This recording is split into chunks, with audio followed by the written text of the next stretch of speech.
কষ্ট পাচ্ছেন না? আবার কইতেন হুজুর কি কয়, মুমিনের কলবে ওয়াফি আনফুসিকুম আফালা তুবসিরুন। হে বান্দা বান্দীগণ, আমার নিদর্শন তোমাদের মধ্যে আছে। নিজে আল্লাহ বলে আমি তোমাদের মধ্যে আছি। এখন আল্লাহ যার ভিতরে প্রবেশ করেছে, এই ব্যক্তি নামাজ ছাড়তে পারে না, হজ ছাড়তে পারে না, রোজা ছাড়তে পারে না, যাকাত ছাড়তে পারে না, অন্যায় করতে পারে না, দুনিয়ার সমস্ত নোংরা কাজ থেকে ফিরে আসে। যার হৃদয়ের মধ্যে আল্লাহ ঢুকে গেছে, প্রবেশ করেছে। এখন সবার কাছে আল্লাহ আছে, কিন্তু মুমিনের কলবের মধ্যে আল্লাহ বিরাজ করে। এই জন্য আল্লাহ তোমায় খুঁজতে যায়া পড়ে গেছি ভীষণ দায়। কোথায় তুমি? মসজিদে যা সুবহানাল্লাহ সুবহানাল্লাহ আলহামদুলিল্লাহ পড়তেছি, যেই বাইরে আসতেছে ঘুষ সুদ খাইতেছি, সুদের মধ্যে ঘুষের মধ্যে। মসজিদে গেলে যদিও মসজিদে যায়া সিজদার মধ্যে বলতেছি আল্লাহ, রুকুর মধ্যে আল্লাহ, নামাজের মধ্যে আল্লাহ, যেই বাইর হচ্ছে আইসা সুদ ঘুষ দুনিয়া ধরে ফেলতেছে। তার মানে চিন্তা করি খালি মসজিদে আল্লাহ আছে। আরে মুমিনের কলবের মধ্যে, মুমিন যখন হয়ে যায়, এই কলবের মধ্যে কলবটা নাপাক দিল যখন জিন্দা হয়ে যায়, আর এই নাপাক দিল যখন জিন্দা হয়ে যায়, জিন্দা দিলের মধ্যে আল্লাহ বিরাজ করে, ওই বান্দার কলব পূর্ণিমা চাঁদের মতো হয়ে যায়। ওই 14ই রাত 14ই পূর্ণিমা রাত যেমন ঝলক মারে আকাশে, তদ্রুপ ইমানদারের যখন আল্লাহ রাব্বুল আলামিন বান্দার কলিজার আর কলবের মধ্যে প্রবেশ করে, আর বান্দা তখন কলবুস সালিম, আত্মাটা পরিষ্কার হয়ে যায়, আত্মা পরিষ্কার ওই পূর্ণিমা চাঁদের মতো হয়ে যায়, তখন এই মুর্দা দিল জিন্দা হইয়া ওর দিলটা আল্লাহ আল্লাহ জিকির জারি হয়ে যায়, ওর দিলের ভিতরে রাসূলের প্রেম এসে যায়, ওর দিলের ভিতরে আল্লাহ আল্লাহ জারি হয়ে যায়, ওর দুনিয়া ছুড়ে দেয়, দুনিয়া ফেলে দিয়ে আল্লাহর মুখাফেক্ষি হয়ে যায়, সব বাদ দিয়া আল্লাহর মুখাফেক্ষি হয়ে যায়। জোরে বলা যাবে না মারহাবা? আরো জোরে বলেন মারহাবা। এগুলো ধরতে গেলে সাধনা করা দরকার। এ বড় কঠিন কাজ বাবা, এ বড় কঠিন কাজ। এগুলো সাধনা করতে হলে রিয়াজু করা লাগে, সাধনা করা লাগে। এই জন্য অনেক সাধু তারা দুনিয়ার সবকিছু ছেড়ে দিয়েছে আল্লাহকে পাওয়ার জন্য। কর সংসার রাজত্ব ছেড়ে দিয়ে আল্লাহকে পাওয়ার জন্য তারা বন জঙ্গল ঠিকানা বানিয়ে নিয়েছে, যে দুনিয়া যদি আমি ধরে ফেলি আমি আল্লাহকে চিনতে পারবো না। সব ছুঁড়ে ফেলে দিয়ে আল্লাহর জন্য পাগল হয়ে গেছে। তবেই নাই ওই যে আনাল হক মনসুর হাল্লাদের কথা শুনেছেন। মনসুর হাল্লাদ এমন ভাবে আল্লাহকে রাজি খুশি করেছিল যে সদা সর্বদাই আনাল হক আমি আল্লাহ, আমি আল্লাহ। কিন্তু শরীয়তের মৌলবীরা বুঝতে পারে না। আজকে এই পাগলদের অনেক এরকম পাগল, অনেক পাগল আছে যাদের মাজার গুলো ভেঙে গুড়িয়ে দিতেছে এইরকম। আরে মাজার ভেঙে লাভ কি? মাজারে যিনি জিন্দা আছে তারে তো আর ভাঙতে পারো না। মাজারে যিনি আল্লাহর ওলি শুয়ে আছে তাকে তো আর ভাঙতে পারছো না। ভাঙতেছি প্যাটকেল ভাঙতেছো, ভাঙো। এই হাদিসটাকে ঘুরাইয়া ফেলেছে হযরত রাসূল আকরাম সাল্লাল্লাহু আলাইহি সাল্লাম। মক্কা থেকে যখন মদিনায় আসলেন, মদিনা বিজয় করে আবার যখন মক্কায় গেলেন ফিরে, রাসূল হযরত আলীকে উদ্দেশ্য করে বলেছে, হে আলী, যে সমস্ত মাজারগুলো উচ্চ মাজার আছে সেগুলো ভেঙে গুড়িয়ে দাও। কাদের? ইহুদিদের। কাদের? ইহুদিদের মাজার ভাঙার ফতোয়া আছে। হাদিসটা পড়ে নাই। এখানে প্রস্রাব করিবেন না করিলে 50 টাকা জরিমানা। এই করিবেন না দাড়ি কমা বোঝেন আমার দেশের মৌলবীরা, দাড়ি কমা না বুঝা এখানে প্রস্রাব করিবেন না করিলেই 50 টাকা জরিমানা। ও পড়েছে এখানে প্রস্রাব করিবেন না করলে 50 টাকা জরিমানা। প্রস্রাব নাই তবুও কুইতা প্রস্রাব করতেছে। আমার দেশের কিছু বাতিল মার্কা মৌলবীরা এই হাদিসটাকে এমন ভাবে ব্যাখ্যা করেছে, আমার নবী বলল, আলী উঁচু মাজার গুলো ঢিলাগুলো ভেঙে দাও। কাদের? ইহুদিদের। ইহুদিদের মাজার ভাঙার ফতোয়া আছে, কোন আল্লাহর ওলির মাজার ভাঙার ফতোয়া আসে নাই, কোন নবী রাসূলদের মাজার ভাঙার ফতোয়া আসে নাই। ফতোয়া আছে ইহুদিদের মাজার ভাঙার। সেই মাসালাটার কি ডেকে এনে আমার দেশের মৌলবীরা কয় মাজারগুলো গুড়া করে দাও, মাজারগুলো গুড়া করে দাও, ভেঙে দাও। দুঃখজনক। কারণ চাচার কবর কোথায়? চাচি কান্দে কোথায়? কান্দে কোথায়? একটা ফতোয়া দেবে আমার দেখান না হাদিসটা একটু লক্ষ্য করেন না, হাদিসটার ব্যাখ্যা একটু দেখেন না, হাদিসের শানে নজুল দেখেন, হাদিসের তাফসীর দেখেন, হাদিসের অর্থটা ভালো করে বোঝেন, বুঝলে সব কিছু পেয়ে যাবেন। দুঃখজনক আজকে সেই সমস্ত পাগলদের, যে সমস্ত পাগলগুলো সদা সর্বদা আল্লাহর ধ্যানে থাকতেন, দুনিয়ার মুখাপেক্ষী নয়, সেই পাগলদের মাজারগুলো ঘুরিয়ে দেওয়া হচ্ছে, সেই পাগলদেরকে ক্ষতি করা হচ্ছে। আল্লাহ বলেন আলা সাবধান, ইন্না নিশ্চয় আলা ইন্না উল্লাহি, আল্লাহর তরফ থেকে যারা ওই পাগল হয়, আল্লাহ দ্বীনের পাগল যারা হয়, লা নাই খামুন শব্দের অর্থ হয় আল্লাহ যদি অবস্থান করে হুমদের উপরে জানুম, তাদের চিন্তা নাই, তাদের চিন্তা ভাবনা কিচ্ছু নাই। সুতরাং আপনি আমি মাজারগুলো ঘুরিয়ে ঘুরিয়ে দিচ্ছি, কি মাজার কি অপরাধ করেছে? কি অপরাধ করেছে মাজার? কইতে পারেন মাজারে গাঁজা চলে, হ্যাঁ অনেক মাদ্রাসায় বলৎকার চলে, চলে কি চলে? ভেঙে ঘুরিয়ে দিচ্ছেন, কথা কয় না? শুধু তাই নয়, মাজার অনৈতিক কাজ করে, শুনছেন আপনারা বলছেন, অনেক মাদ্রাসা অনৈতিক কাজ হয়, এগুলো আমরা বলি। কিন্তু ওই মাজার আলা মসজিদ উপহার দিছে, মাদ্রাসা উপহার দিছে। ওই মসজিদ আলা ওই মাজার আলা যে ইসলাম প্রচার করেছে, হাজার মসজিদ আলা এই উপকার করতে পারে না। কারণ এই বাংলাদেশে যত ওলি আল্লাহ আসছেন, একজন ওলি আল্লাহ যা করেছে পৃথিবীর হাজার হাজার আলেমরা সেটা করতে পারে না। জোরে বলেন ঠিক কিনা? নারে তাকবীর, নারে রিসালাত, নবী আলীর দুশমনেরা পবিত্র ঈদে মিলাদুন নবী। আমরাও ভণ্ডদের বিরোধিতা করি, যেখানে অনৈতিক কাজ হয় আমরা এর পক্ষে না, সাফাই গাই না। ঢালুয়া ভাবে আপনি সবাইকে মাজারের বিরোধিতা করবেন, আমরা বিপক্ষে। তাদের ডাক দেন, কথা বলেন, অনৈতিক কাজগুলো বন্ধ করে, এটার পক্ষে তো আমরাও। কিন্তু মাজার ভাঙ্গার পক্ষে আমরা না, মাজার ভাঙ্গার পক্ষে আমরা না। কারণ এটা ভেঙ্গে আপনি শেষ করতেছেন কোথায়? হাজার হাজার হাজার হাজার গাঁজাখোর মদখোর ওই মাজারে যা পর আল্লাহর ওলি হয়ে গেছে। আল্লাহর ওলির কাছে যাই কি হয়েছে? কথা বলেন না কেন? ওলি হয়েছে। কিন্তু অনেক বিশ্ববিদ্যালয় লেখাপড়া করে সন্ত্রাস হয়েছে, হয়েছে না? বলেন, অনেক বড় বড় বিশ্ববিদ্যালয় লেখাপড়া করে অসংখ্য মানুষ সন্ত্রাস হয়েছে। এই জন্য আমি অনুরোধ করব যে আপনারা আল্লাহর ওলিদের বিরোধিতা করবেন না, নবী রাসূলদের বিরোধিতা করবেন না।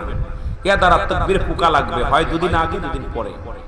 আপনি বিশ্বাস করবেন না, এই বিশ্বাস করেন আর না করেন, আমি আপনাদেরকে একটা কথা বলে যে আপনি মনে মনেও যদি আল্লাহ আল্লাহ রাসূলের দুশমনী করেন, ওলিদের দুশমনী করেন মনে মনে, ইহা দ্বারা আপনি ক্ষতিগ্রস্ত হয়ে যাবেন।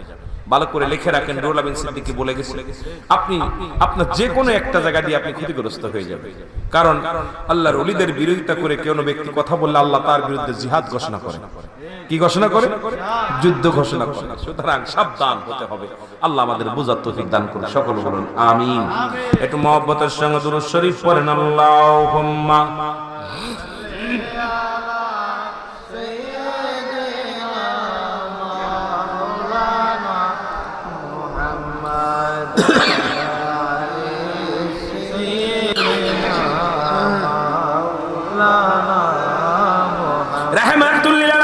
বনের পশুগুলো চিনেছিল, সমস্ত কীট পতঙ্গ চিনেছিল, কিন্তু আবু জেহেল যারা আবু জেহেল মার্কা মানুষগুলো চিনতে পারে নাই।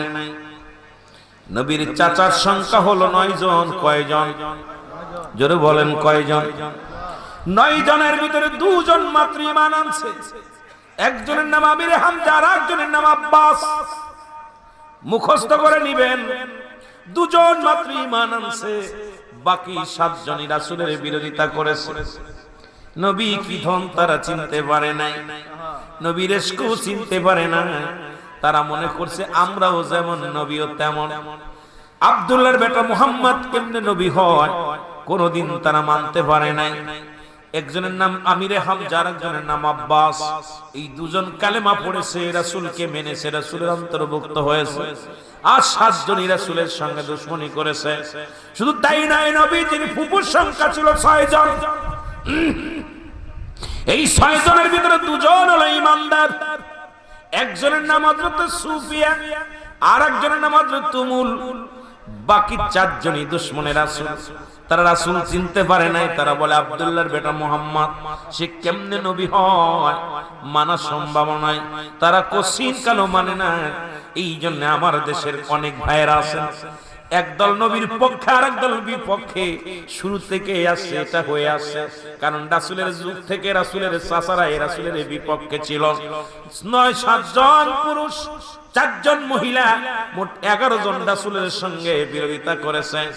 আর মুসলমান 2 জন 4 জন, এই 4 জন রাসূলুল্লাহর পক্ষে ছিল। আজকে ব্রাহ্মণবাড়িয়ার জমিনেও একই অবস্থা। একদল নবীর জুলুসের পাগল, আর একদল নবীর দুশমন। একদল নবীর দুশমনেরা, তারা নবীর স্লোগান শুনে তারা কষ্ট পায়, নারায়ে রিসালাত বলতে কষ্ট পায়, নারায়ে তাকবীর বলতে কষ্ট পায়। তারা দ্বীন ইসলাম বলে প্রচার করে, দ্বীন ইসলাম জিন্দাবাদ। আমি আপনার কাছে জানতে চাই, এই দ্বীন ইসলামটা তো আনছে রাহমাতুল লিল আলামিনের কাছে আইছে, তাহলে আগে নবী চেনো তারপরে ইসলাম চেনো? ইসলাম চিনার আগে নবী চিনার দরকার আছে কি না?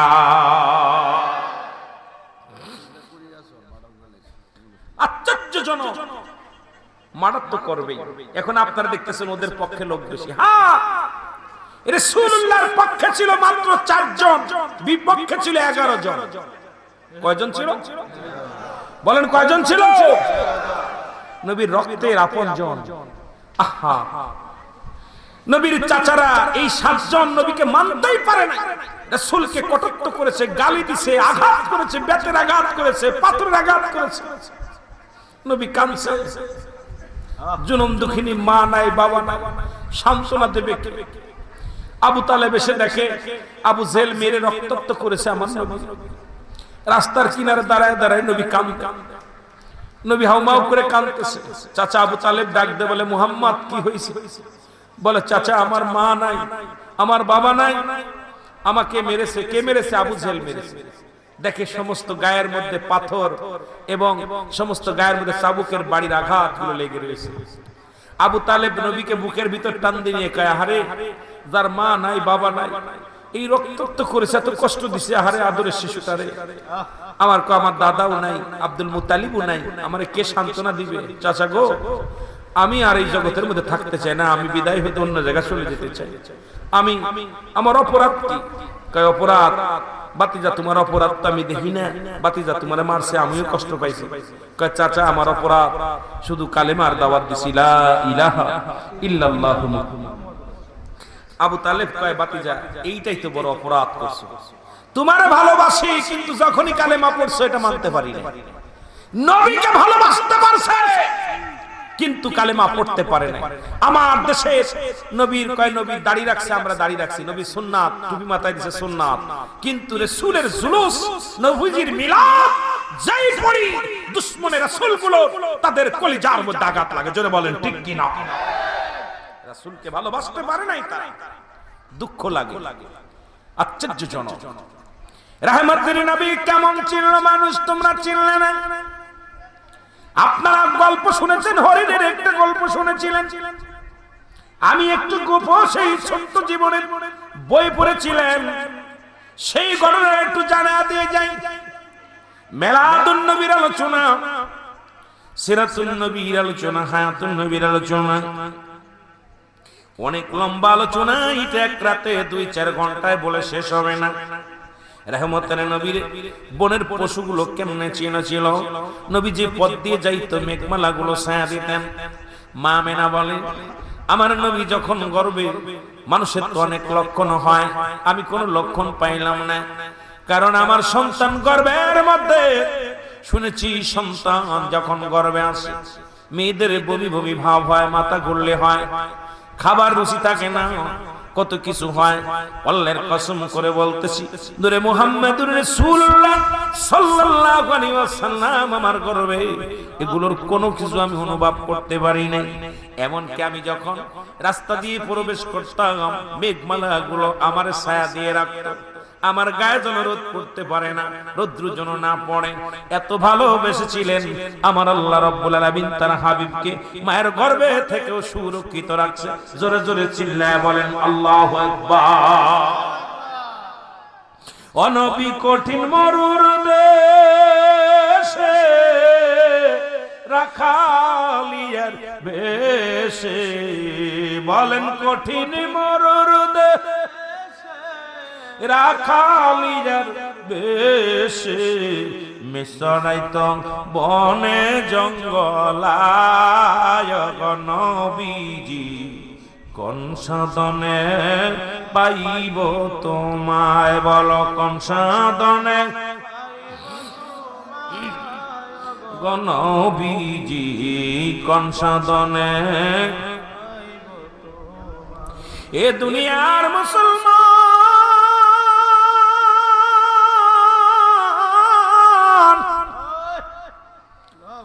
সমস্ত মাখলুকাত নবীর চিনেছে কারণ সমস্ত মাখলুকাতের নবী 18,000 মাখলুকাতের নবী ভূতের নবী দেবের নবী জিনের নবী মানুষের নবী দানবের নবী নবী শুধু সাধারণ মানুষের নবী না সমস্ত কুল কায়নাত নবীর আগমনে খুশি নবীরে চিনেছিল যে গল্পটা আমি বলতেছিলাম শুনে নেন বাবা রহমতের নবী জঙ্গল দিয়ে যায় দেখে শিকারী একখানা হরিণ দরিয়া বেঁধে রেখেছে গাছতলায় হরিণটার জবান খুলে গেছে রাসূলকে দেখে সুবহানাল্লাহ বলেন আর একটু আস্তে হরিণের জবান খুলে গেছে ডাকতে বলে ইয়া রাহমাতাল লিল আলামিন মান নবী গো ও মায়ের নবী আপনি একটু দাঁড়ান নবী দেখে পিছন দিকে তাকায় দেখে একটা হরিণ বাঁধা আছে গাছের নিচে আল্লাহর নবী ডাকতে বলে হরিণ রে তোকে কে বেঁধে রেখেছে হরিণ বলি ইয়া রাসূলুল্লাহ ইয়া হাবিবাল্লাহ আমি এসেছিলাম বনের ভিতরে খাবার সংগ্রহ করার জন্য আমি আমার খাবারের জন্য সংগ্রহ করার জন্য খাবারের জন্য ছুটে এসেছিলাম বনে শিকারীর হাতে ধরা পড়েছি শিকারী আমাকে বেঁধে রেখেছে এই জন্য আমি গাছতলায় বাঁধা অবস্থায় আছি হরিণের কান্না শুনে নবীজি বলে হরিণ রে কান্দিস কেন হরিণ তুমি কান্দো কেন হরিণ বলে ইয়া রাসূলুল্লাহ ইয়া হাবিবাল্লাহ আমার জীবনের পরোয়া করি না জীবনের মায়া করি না আমার ছোট ছোট দুটি মাসুম বাচ্চা রেখে আসি ইয়া রাসূলুল্লাহ ইয়া হাবিবাল্লাহ সকাল বেলা রেখে আসি দুপুর গড়িয়ে গেল একটু দুধ খাওয়াইতে পারি না বাচ্চা দুটি মায়ের অপেক্ষা আছে ইয়া রাসূলুল্লাহ ইয়া হাবিবাল্লাহ মা কখন আসবে মা তো এমনই হয় মা কেমন হয় ইহা দ্বারা প্রমাণ হয় অনেক কথা আলোচনা মুসলমান শুনে নাও রাসূলুল্লাহ বলে হরিণ রে কি বলতে চাও বলি ইয়া রাসূলুল্লাহ ইয়া হাবিবাল্লাহ আপনি যদি আমার গলার রশিটা একটু খুলে দিতেন আমি আমার মাসুম বাচ্চা দুটিরই দুধ পান করায়া আবার আপনার কদমের মধ্যে আমি হাজিরা দিয়ে দিতাম জোরে জোরে চিল্লায় বলো মারহাবা ওরে আপনাকে দেখিবার মনে চায় গো নবীজি আপনাকে দেখিবার মনে চায় ওরে আপনাকে দেখিবার মনে চায় গো নবীজি আপনাকে ও নবী ও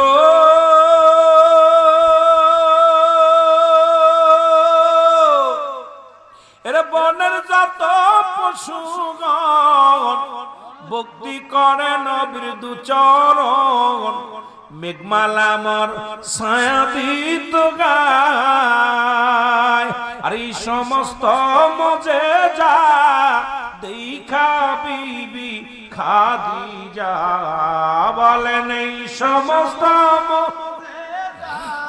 দেখা বিবি খাদিজা জীবন জীবন সফল নবীর পায় গো নবীজি কোন সাধনে পাইব তোমায় কোন সাধনে গো নবীজি কোন সাধনে মারহাবা বলেন মারহাবা আল্লাহ নবী বাচ্চাদের কথা শোনায় হরিণের গলার রশি দিতে ছেড়ে রে হরিণ ছেড়ে দিয়ে রহমাতুল আলামিন দাঁড়ায় আছে গাছের নিচে, দাঁড়িয়ে আছে। শিকারী সেই বলে, কে গো তুমি? আমার হরিণ ছিল এই গাছের, কে ছেড়েছে? নবী ডাক দিয়ে বলে, হরিণটা আমি ছেড়ে দিছি। জোরে বলা যাবে না আল্লাহু আকবার। কে ছেড়েছে? আমি ছেড়ে দিছি। বলে কেন ছেড়েছো? বলে হরিণের দুটি বাচ্চা রেখে আছে, ওই হরিণ বাচ্চার জন্য মায়ের কান্দে, মা জননী, ওই মায়ের কান্না চোখ দিয়া পানি পড়ে। আমি নবী সহ্য করতে পারি না রে, হরিণের চোখের পানি রে, আমি নবী সইতে পারি না। আমি নবী ছেড়ে দিছি। ইহুদি রে, একটু দাঁড়াও, একটু দাঁড়াও, হরিণ তার দুধ পান করায়, সন্তানদের দুধ খাওয়াইয়া ফিরে আসবে, একটু অপেক্ষা করো। ইহুদি বলে, তুমি কি পাগল হয়েছে?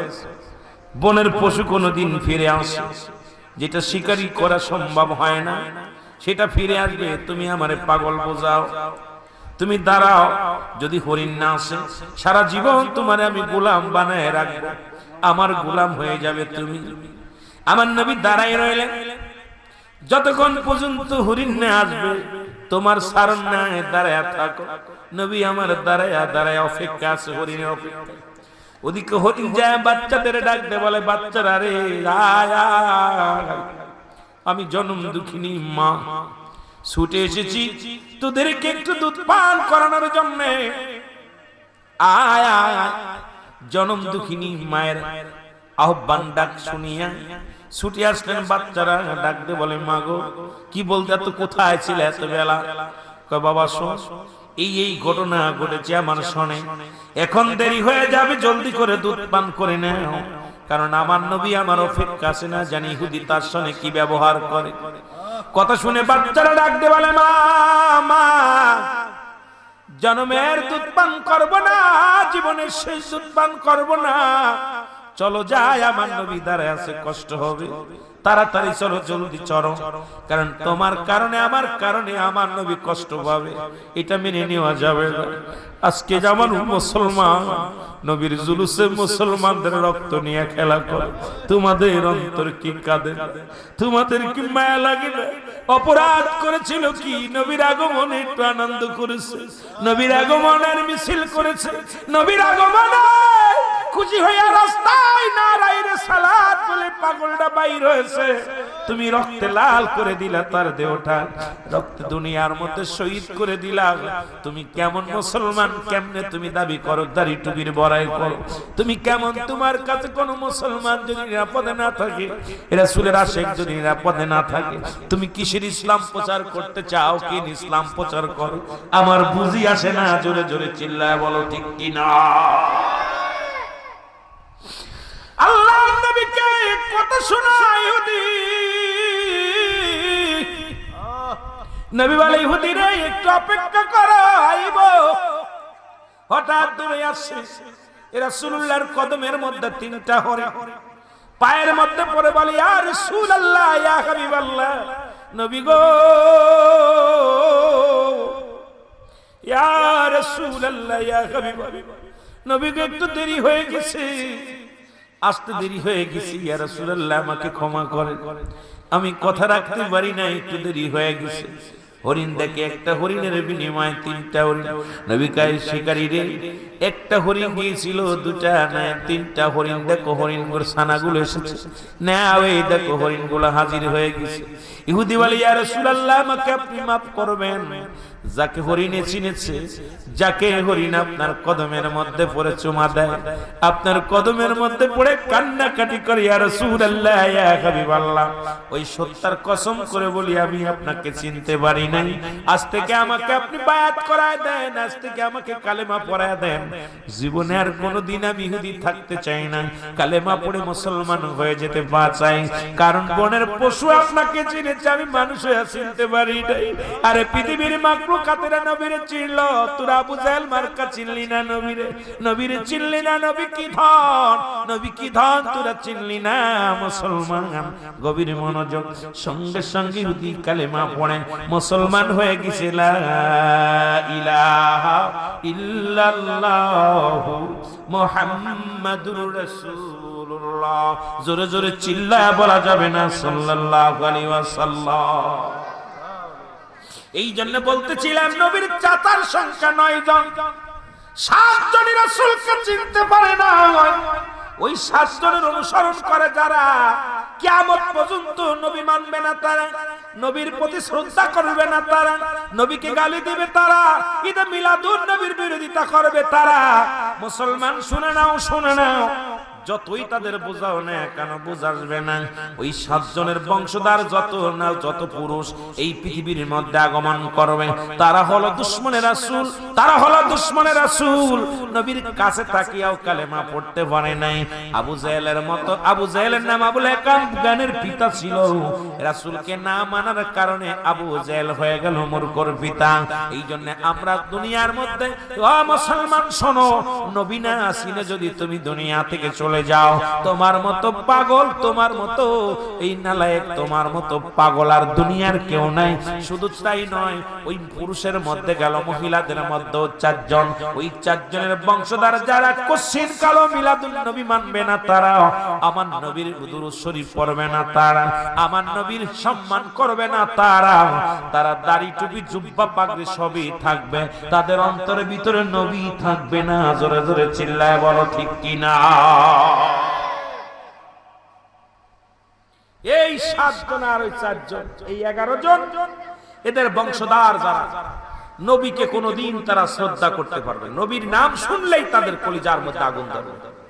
শরীয়তে বাহ্যিক সুরত তাদের শয়তানি সুরত ধরে তাদের মধ্যে, এই জন্য নবীজি 3 দিক ফিরে দোয়া করলেন।